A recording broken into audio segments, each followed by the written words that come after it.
7 октября в Волжском драматическом театре имени Бабура торжественно отметили День учителя. Мероприятие организовала мэрия города. В нем приняли участие педагоги и преподаватели образовательных учреждений. На празднике подвели итоги работы сферы образования за 8 месяцев, обсудили достижения и планы на будущее.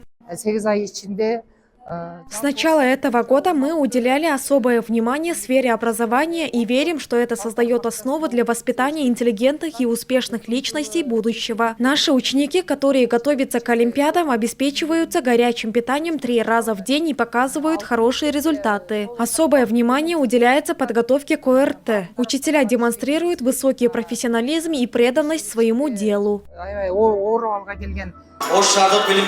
В ходе праздничного мероприятия педагоги, отличившиеся в своей профессии, были удостоены почетных грамот. Среди них Асылгуль Наркулова, преподаватель английского языка школы-интерната имени Валентины Терешковой. Педагог призналась, что нынешняя награда мотивирует ее работать усерднее.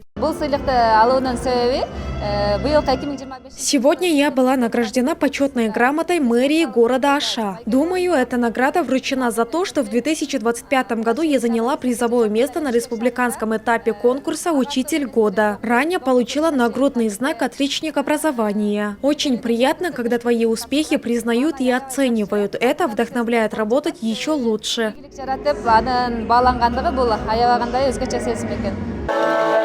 Ежегодно 5 октября во многих странах отмечается День учителя. На торжественном мероприятии, приуроченном к этому празднику, педагоги, удостоенные наград, не скрывали радости и благодарности. Считаю, что роль мужчины-учителя в образовании очень важна. Работаю в школе уже 13 лет. Сегодня получил награду. Очень рад. Такие моменты вдохновляют трудиться еще лучше.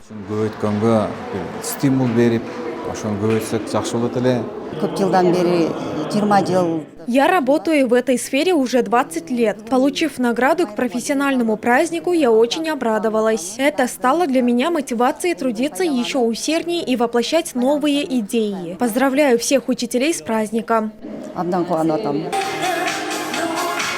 Помимо признания труда педагогов, в Аше уделяют внимание и созданию условий в сфере образования. В целом по городу проведены ремонтные работы в 16 школах и 14 детских садах. 6 школ проходят капитальный ремонт. Центр детского творчества «Келечек» также полностью обновлен.